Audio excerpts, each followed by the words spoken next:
1891 সাল থেকে শুরু করে 1901 সাল পর্যন্ত সে এটার জমিদারির দেখভাল করে। আমরা যে সময় আসি তখন কিন্তু নিষেধ করে দিয়েছিল যে ভিতর থেকে তেমন একটা ভিডিও করার দরকার নেই, আপনারা যদি ছবি তুলতে চান তাহলে ছবি তুলতে পারেন, তবে ভিডিও করার দরকার নেই। আসসালামু আলাইকুম, আশা করি আপনারা সবাই ভালো আছেন, আমিও অনেক ভালো আছি। আর আজকে আমরা আছি কুষ্টিয়া মানে শিলাইদহে বিশ্বকবি রবীন্দ্রনাথ ঠাকুরের কুঠি বাড়িতে।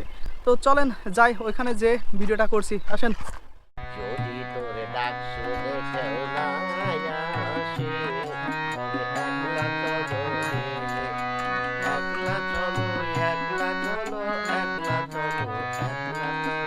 আমাদের কুষ্টিয়া জেলা ইতিহাস ঐতিহ্যে ভরপুর একটি জেলা।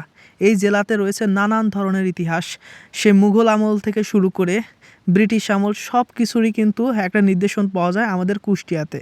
জমিদারি প্রথা থেকে শুরু করে সব ধরনের ইতিহাসে আমাদের কুষ্টিয়াতে রয়েছে। আর আমরা আজকে এসেছি কুষ্টিয়ার রবীন্দ্রনাথ ঠাকুরের কুঠি বাড়ি। রবীন্দ্রনাথ ঠাকুরের জমিদারি বা তার বাবার যে জমিদারি, সেই জমিদারির একটি অংশ ছিল এই রবীন্দ্র কুঠি বাড়ির এই জমিদার বাড়ি ঘিরে। আপনারা এখন যেটি দেখতে পাচ্ছেন এটি হচ্ছে রবীন্দ্রনাথ ঠাকুরের কুঠি বাড়ির মেন গেট। এইখান থেকে আমাদের টিকিট সংগ্রহ করে তারপরে আমাদের ভিতরের দিকে যেতে হবে। এই যে সামনে দেখতে পাচ্ছেন এটা হচ্ছে টিকিট কাউন্টার। তো এখান থেকে আমাদের এক একটা টিকিট মূল্য নিয়েছিল 30 টাকা করে, মানে আমরা 2টা টিকিট কাটি এখান থেকে 60 টাকা নিয়েছিল। তো এরপরে আমরা আবার ভিতরের দিকে যাই, যে এইখান থেকে সব কিছু দেখতেছিলাম যে কোন সাইডটাতে যাওয়া যায়। আমরা চলে আসলাম অলরেডি রবীন্দ্রনাথ ঠাকুরের কুঠি বাড়িতে।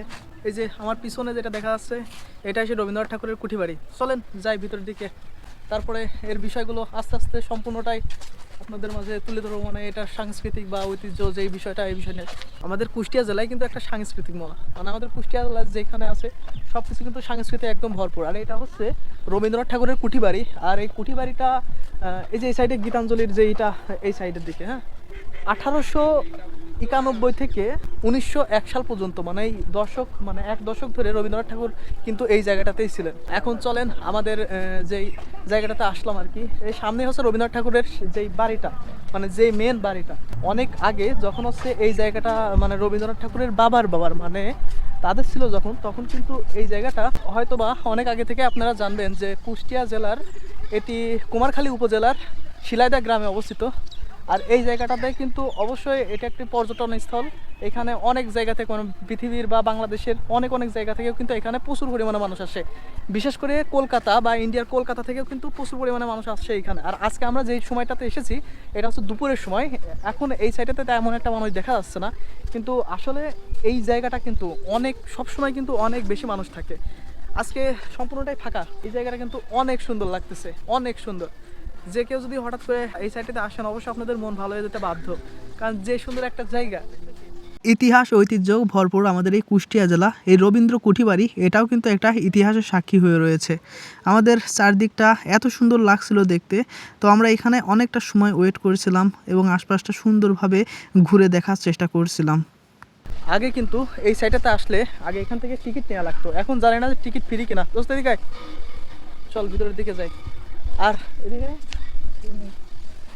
এর আগে কতবার আসি, নিজের জেলায় তো কুষ্টিয়া জেলা, এর আগে কতবার আসা হয়েছে? 8-9 বার। 8-9 বার, মানে তাহলে তো কমই হয়ে গেছে। নিজের জেলা রেগুলার আসা লাগবে নাকি? জায়গাটা কিন্তু অনেক সুন্দর, তাই না? কিন্তু এখানে তো টিকিট এখন আর জানি না যে টিকিট এখান থেকে নেয় কিনা। কুষ্টিয়া শিলাইদহে জমিদার বাড়ির এটা হচ্ছে রবীন্দ্রনাথ ঠাকুরের, মানে অনেক আগে থেকে এটা পাওয়া। 1807 সালের দিকে রামলোচন সে এটা হচ্ছে উইলকৃতভাবে দিয়ে যায় এই জমিদারিটা। তো তারপর থেকে 1889 সালের দিকে রবীন্দ্রনাথ ঠাকুর মূলত এই সাইডটাতে আসে তার জমিদারি দেখার জন্য। তো তারপরে 1891 সাল থেকে শুরু করে 1901 সাল পর্যন্ত সে এটার জমিদারির দেখভাল করে। সম্পূর্ণ এই জায়গাগুলো যত জায়গা আছে সম্পূর্ণ তাদের জমিদারি দেখভাল করে রবীন্দ্রনাথ ঠাকুর কৈশোর বয়স থেকে। চলেন যাই আমরা ভিতরের দিকে। এখন যে এখানে একটা আছে তার জাদুঘরের, মানে যেগুলো অনেক আগে থেকে যেগুলো জিনিসপাতি ব্যবহার করা হতো সব কিছু ভিতরের দিকে আছে। তো যদি ভিডিও করার অনুমতি থাকে তাহলে তো অবশ্যই দেখাবো, আর যদি ভিডিও করার অনুমতি না থাকে তাহলে তো দেখাতে পারবো না। এই গেটের এইখান থেকেই আমাদেরকে বলে দেওয়া হয় যে ভিতর যে আপনারা ভিডিও করার দরকার নেই, আপনারা ছবি তুলতে পারেন বা এটাতে কোনো প্রবলেম হবে না আপনাদেরকে। রবীন্দ্রনাথ ঠাকুরের লেখা, ইংলিশ লেখা হাতে শিখে পুরো জায়গাটা পুরো একদম অস্থির। এরপর আমরা ভিতরে ঢুকি, আর ভিতরে ঢোকার পর এখানে একজন সিকিউরিটি গার্ডের সঙ্গে আমাদের দেখা হয়েছিল। তার কাছে বলেছিলাম যে এখানে কি ভিডিও করলে প্রবলেম কিনা। তো সে বলল যে কোনো ক্যামেরায় দিয়ে আপনারা ভিডিও করতে পারবেন না, যদি চান তাহলে আপনারা ফোন দিয়ে কিছু ভিডিও ক্লিপ নিতে পারেন। আমরা যে রুমটাতে আছি এইটাতেই কিন্তু রবীন্দ্রনাথ ঠাকুর থাকতেন একটা সময়। আর এই যে এখানকার যে পালকি বা যা কিছু দেখতে পাচ্ছেন এগুলো কিন্তু অনেক আগে ব্যবহৃত হয়েছিল। আমরা এত সময় কিন্তু ভিতরে সম্পূর্ণই ঘুরলাম। এখানকার ভিডিও করা মানে আমরা যে সময় আসি তখন কিন্তু নিষেধ করে দিয়েছিল যে ভিতর থেকে তেমন একটা ভিডিও করার দরকার নেই, আপনারা যদি ছবি তুলতে চান তাহলে ছবি তুলতে পারেন, তবে ভিডিও করার দরকার নেই সেটা বলছিল। এইটা এদিকে আসেন, দেখায় আপনাদেরকে, এদিকে আগে আসেন। এইটাতেই কিন্তু যাতায়াতের যেই ইটা ছিল অনেক সুন্দর। মানে কখনো ভাবতে পারছি যে রবীন্দ্রনাথ ঠাকুর যেই সময় তাদের যে সকল জিনিস ইউজ করছে সেগুলো আমরা এখনও দেখতে পাচ্ছি। এটা একটা জাদুঘর টাইপ বানিয়ে রেখে দিয়েছে। স্মৃতি বিজড়িত বাংলাদেশের যে আমাদের বিশ্বকবি রবীন্দ্রনাথ ঠাকুর, জাস্ট শুধু বাংলাদেশের না, এই উপমহাদেশের, এশিয়া উপমহাদেশের, এটা কিন্তু অনেক গর্বের একটা বিষয়। আর আমাদের কুষ্টিয়া জেলাতে তার কুঠিবাড়ি অবস্থিত, এটা তো আরও গর্বের একটা বিষয় যে আমার কুষ্টিয়া জেলা কত সাংস্কৃতিক দিক দিয়ে কত এগিয়ে। দেখেন আরও আছে, এদিকে আগায় এই সাইডটা, এই যে এখানে কিন্তু আরেকটা ছোট আরেকটা বোর্ড আছে, এটা হচ্ছে ইঞ্জিন চালিত স্পিড বোর্ড। মানে যে সময় আর ওই যে ওই সাইডে পুকুর পাড় আছে ওই সাইডের দিকে, তখন আমরা একটু পর আমরা ওই সাইডটাতে যাবো না, যে আপনাদেরকে ওই সাইডটাও আমরা ভালোভাবে দেখাবো। রবীন্দ্রনাথ ঠাকুর তার জমিদারির দাপ্তরিক কাজ পরিচালনা করতেই এখানে এসেছিলেন। এরপর থেকেই বহুদিন কুষ্টিয়ার মাটি ও নদীর প্রতি কবির মমতার কথা ফুটে উঠেছে তার বহু সৃষ্টিতে। কুষ্টিয়া জেলার কুমারখালী উপজেলার শিলাইদহ গ্রাম এখনও বহন করে চলেছে কবির বহু স্মৃতি ও তার সমস্ত জীবনের কিছু একটা অংশ এখনও বহন করে চলেছে এই বাড়িটি। আমরা এখন চলে আসলাম রবীন্দ্রনাথ ঠাকুরের মানে এই জাদুঘরের ওইখান থেকে একটু সামনের দিকে। পুকুর পাড়ের কথা তো হয়তো বা আপনারা যদি রবীন্দ্রনাথ ঠাকুর সম্পর্কে জেনে থাকেন তাহলে অবশ্যই তার পুকুর পাড় সম্পর্কে আপনাদের ধারণা থাকা উচিত বলে আমি মনে করি। এই জায়গাটা এতটা নিরিবিলি একটা জায়গায়, সত্যি অনেক সুন্দর লাগে দেখতে। একটা নিরিবিলি পরিবেশ যদি আপনারা চান, শহরের কোলাহল ছেড়ে, গ্রাম এমনিতেই সবসময় নির্জন থাকে, আর শহরের কোলাহল ছেড়ে যদি আপনারা চান যে এমন একটা জায়গায় যেতে যেখানে যে আপনাদের মাইন্ড ফ্রেশ করবেন, তো রবীন্দ্রনাথ ঠাকুরের কুঠিবাড়িটা দেখেন অনেক সুন্দর। আর আমি এর আগে কিন্তু অনেকবার এসেছি, কারণ আমাদের বাড়ি কুষ্টিয়া জেলাতে। এই সাইডটা দেখেন কতটা সুন্দর। রবীন্দ্রনাথ ঠাকুরের এই জায়গাটা কিন্তু এই বাড়ির সম্পূর্ণ যে জায়গাটা এটা হচ্ছে 11 একর জায়গা। যখন আগে থেকে যখন এই ছিল তখন থেকেই মূলত এটা 11 একর জায়গা। এর মধ্যে এইটা হচ্ছে সেই পুকুর পাড়, যে পুকুর পাড়ের কথাটা হয়তো আপনারা শুনে থাকবেন।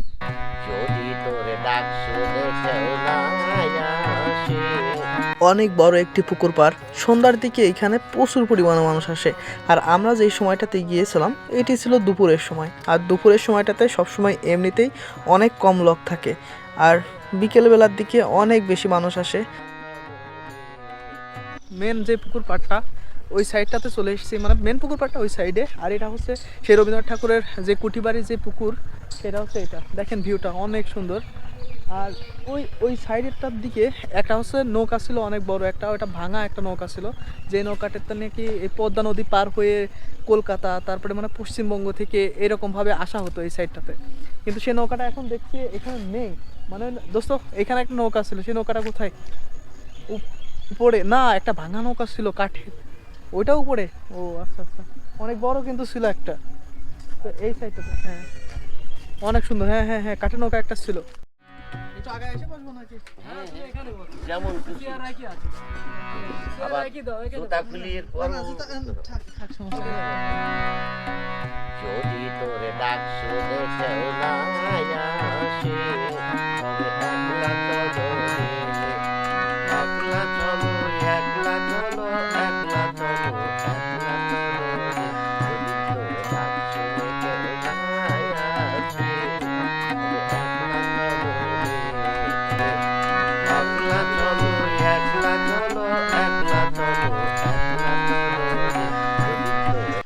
আজকে আমাদের কিন্তু রবীন্দ্রনাথ ঠাকুরের কুঠিবাড়ির সম্পূর্ণ জায়গাটা কিন্তু ঘোরা হলো। এই জায়গাটা এর আগেও আমরা অনেকবার এসেছি, কিন্তু আজকে আসলাম একটা কারণে যে কখনো এরকমভাবে ভিডিও করা হয় না। আর আজকে আসলাম জাস্ট সম্পূর্ণ ভিডিওটা করলাম যেন আপনাদেরকে দেখাতে পারি, বা আমার যে ইউটিউব চ্যানেল আছে বা আমার ফেসবুক পেজে আছে ওইটাতে আপলোড দিতে পারি। তো সেই কারণে ভিডিওটা কমপ্লিট করলাম আজকে। তো ভিডিওটা আর বেশি বড় করব না, এমনিতেই ভিডিওটা অনেকটা বড় হয়ে গিয়েছে। তো সবাই ভালো থাকবেন। আর হ্যাঁ, আপনাদের ফেসবুক পেজ থেকে দেখে থাকেন তাহলে অবশ্যই ফেসবুক পেজটা ফলো দিবেন, আর যদি আমার ইউটিউব চ্যানেল থেকে দেখে থাকেন তাহলে অবশ্যই আমার ইউটিউব চ্যানেলটা সাবস্ক্রাইব করবেন। তো আজকের ভিডিও এই পর্যন্তই। টাটা, বাই বাই, আল্লাহ হাফেজ।